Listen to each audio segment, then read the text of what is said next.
What is up, world? It's Coleman Junior 88, your independent source for wrestling, NASCAR, and music news. As promised, last night on my video diary entry on how to deal with CP and life in general.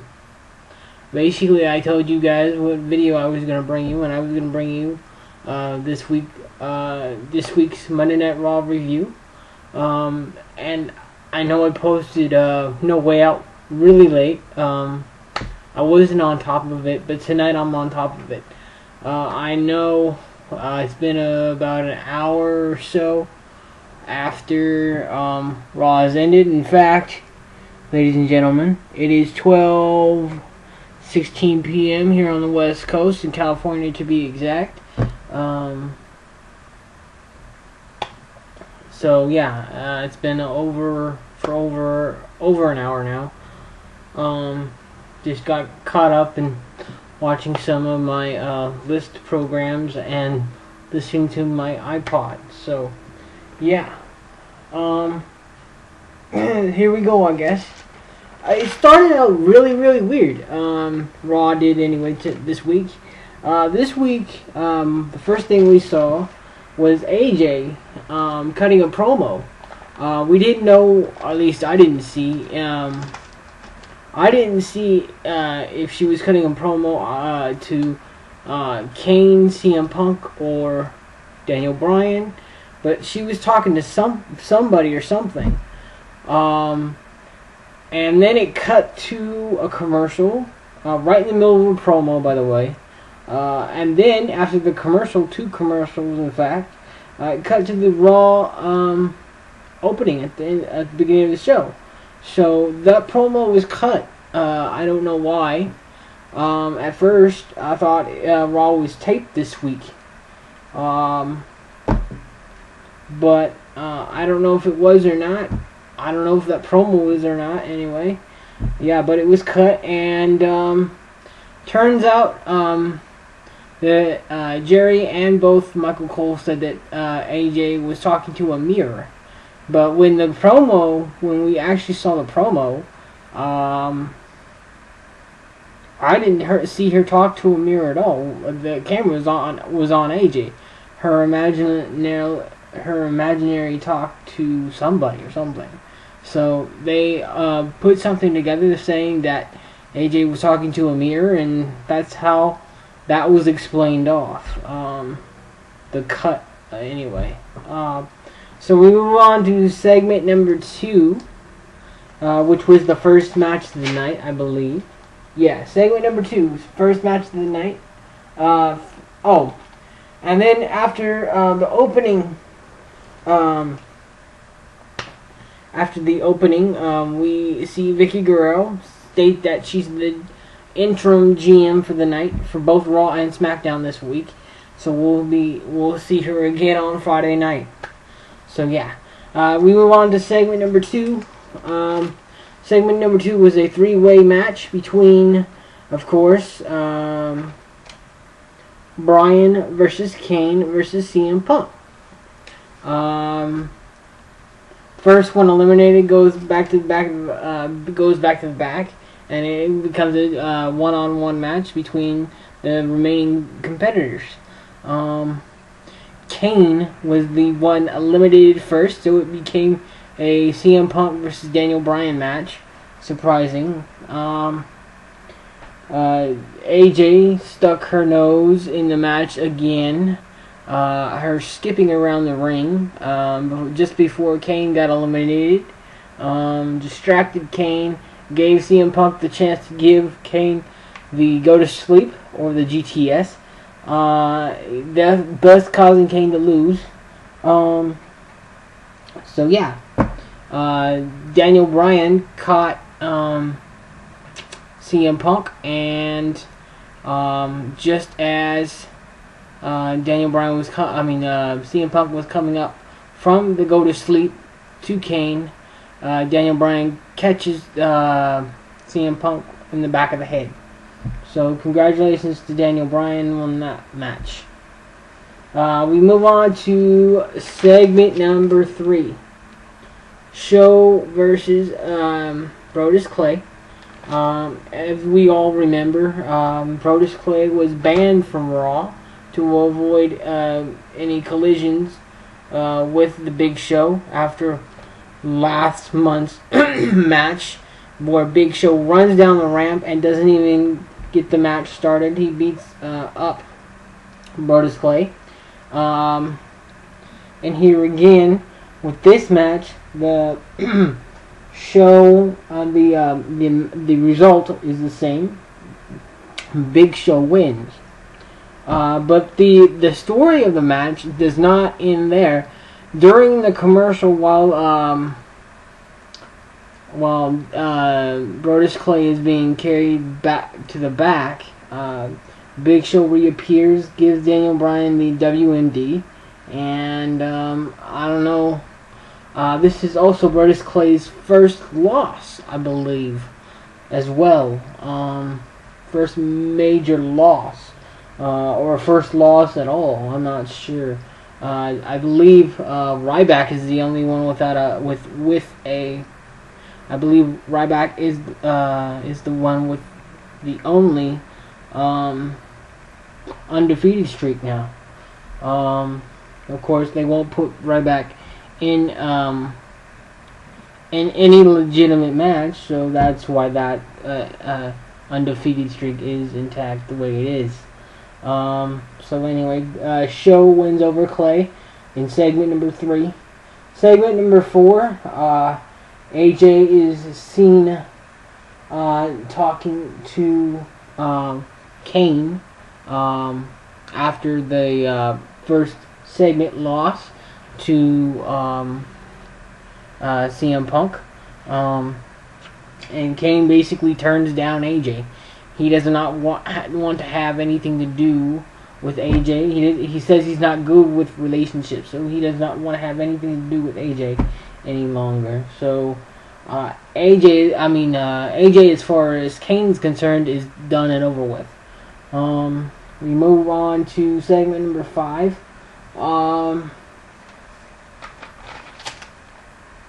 Segment number 5. Jack Swagger versus Santino Marella for the United States title match.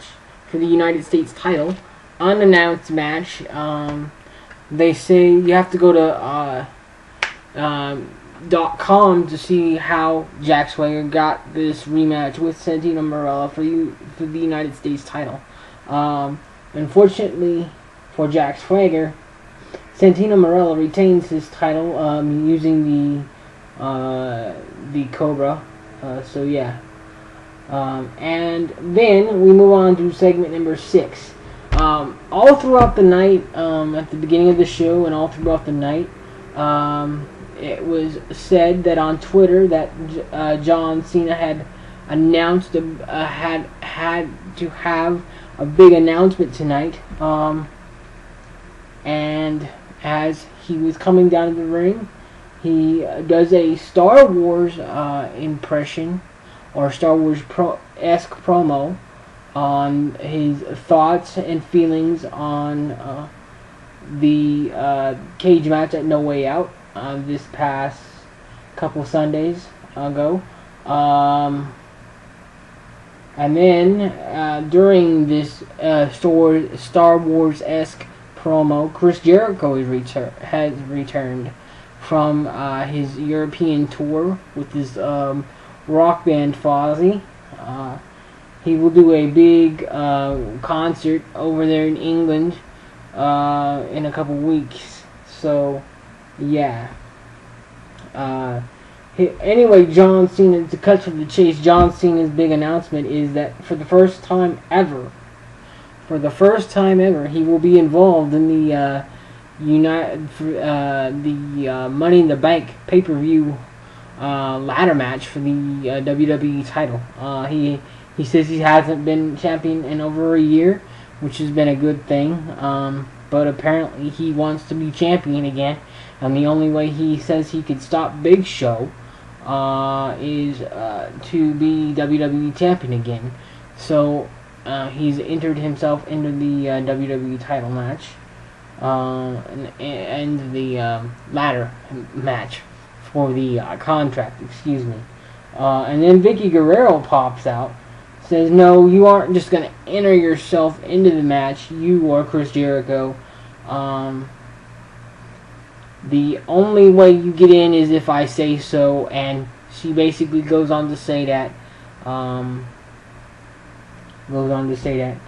the only person's going to be in the WWE title match at Money in the Bank are going to be former WWE title holders. She names Kane, Chris Jericho, and John Cena. She names a fourth, but I'm not sure who she names. So yeah, those are the four, plus Mysterious Man. So yeah, John Cena, Chris Jericho, Kane, and plus Mysterious Man. So yeah, John Cena for the first time will be in the Money in the Bank. We all know how the company feels about John Cena, so he will more than likely win the Money in the Bank. Who knows? But we all know how the company feels. So I would not be surprised, I'm calling it right now, if John Cena wins the Money in the Bank contract match. So to prevent, and he said the only reason he's doing this is to prevent Big Show from becoming WWE title holder. So yeah, moving on from that, segment number 7.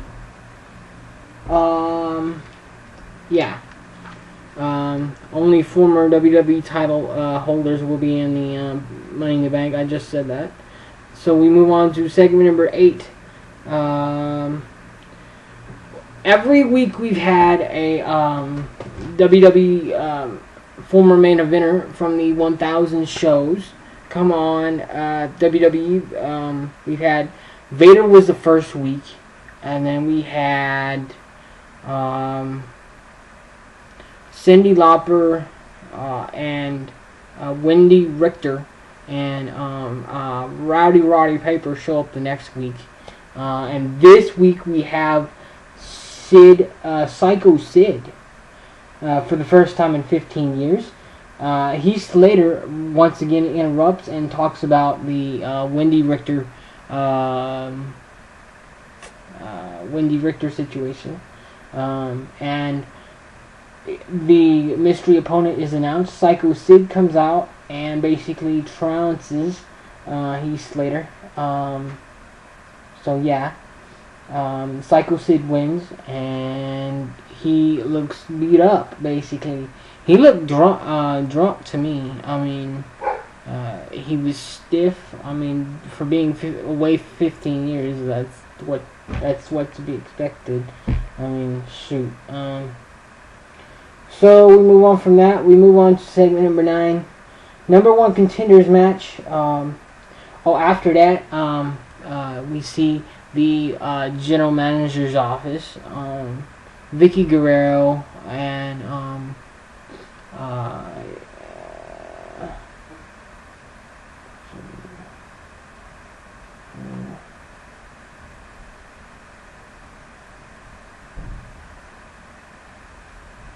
hold on, folks. Hold on, people. Sorry about that. Oh, Alberto Del Rio and Dolph Ziggler in the office. Or no, Alberto Del Rio's in the office. And basically, he wants a World Heavyweight title holder, World Heavyweight title match this week on Raw. And basically, Dolph Ziggler comes in the room and says, "No, I took your slot since he got hurt, and you don't deserve a number 1 contenders match." So Vicky Guerrero sets up a pool match, where on top of the pool is a contract for this week on SmackDown. The winner will receive a World Heavyweight Championship match this week on SmackDown. So they have their match, and it turns out during during the match that the contract is pulled down, but no one has control of the contract, so it's being kicked around as we speak. And at one point, Ricardo Rodriguez has it. It gets kicked out to the other side of the ring, and then they round for it, and both Del Rio and Ziggler get kicked out to this side of the ring, and then we see a promo by Sheamus. Sheamus comes out and says, Vicky Guerrero, I was just back with Vicky Guerrero, and she says that there's going to be a triple threat match this week on Friday Night SmackDown for the World Heavyweight Championship. Both Dolph Ziggler and Alberto Del Rio versus Sheamus. So that solved that problem. And then we saw Punk backstage with AJ. She was getting ready for the Summertime Diva Battle Royal. And Punk says, after that match, we need to sit down and have a serious conversation about our situation. And she says, I'm not opposed to moving things forward, but I have a feeling that CM Punk did not mean it that way. CM Punk meant it in, we need to get things figured out. So I believe AJ took it the wrong way. And we'll see where that goes, either at Money in the Bank or next week on SmackDown. Next week on Raw, excuse me. And we had the Diva Summertime Battle Royal, and surprisingly enough, AJ wins. So it was a clusterfuck. So everybody was in there, and all you had to do was go through the second or bottom rope to be eliminated. Everybody gets eliminated. Even Vicky Guerrero was in this match. So everybody gets eliminated. AJ wins. There you go. Then we had segment number 12, final match of the night. Main event. During the John Cena promo, Chris Jericho comes back, and during that, he's making fun of John Cena. Oh, you've never been in a Money in the Bank ladder match. You don't know what it takes. Your arrogance knows no bounds. All this and all that. And Vicky Guerrero makes an announcement that the main event for tonight is going to be Chris Jericho versus John Cena after 2 years. So that's exactly what happened. Chris Jericho, John Cena face off. Cena wins via DQ thanks to Big Show. They're having an okay match. Of course, Chris Jericho was doing most of the work, as Chris Jericho does with John Cena when he's in the ring. And basically, Big Show comes down, gets in the ring. Cena is in the walls of Jericho. Big Show gets in the ring and slams his leg down on John Cena, Hogan-esque, and is Chris Jericho is summarily disqualified. So show running. So that's the way it is. And he puts the camel clutch on John Cena and basically chokes him out. So that's the way it is. And the big news on the front of as far as Brock Lesnar and Triple H are concerned, of course, last week we saw that confrontation between Triple H and Brock Lesnar's mouthpiece, Paul Heyman, basically. And it's good to see Paul Heyman, but he tricked Triple H into hitting him again. So I'm pretty sure there's gonna be more lawsuit BS. But that's not the story. The story is next week on Raw, Brock Lesnar is to give Triple H his answer as it pertains to SummerSlam this year. We have not gotten an official answer from Brock Lesnar, and we look to get an official answer next week. So at least that's what Paul Heyman has told WWE officials. So yeah, that's the big headline thing for next week on Raw. That's the reason they want you to tune in and watch. Of course, I will be watching. I hope you guys enjoyed this Monday Night Raw review for June 25th, 2012. I know I got stumbled up a little bit in segment number 9, but I apologize for that. I hope you guys enjoy, and more videos will be coming. I do not know when. I do not place a timeline on my videos, but more videos will be coming as they approach. I will be doing a Money in the Bank review, most definitely for that, when that pay-per-view comes about. And I will be paying close attention to the Brock Lesnar Triple H situation next week on Raw. So I hope you guys enjoy, be blessed, and thank you very much for watching. This is Coolman Jr. 88, your independent source of wrestling, NASCAR, and music news. Thank you guys. Peace out.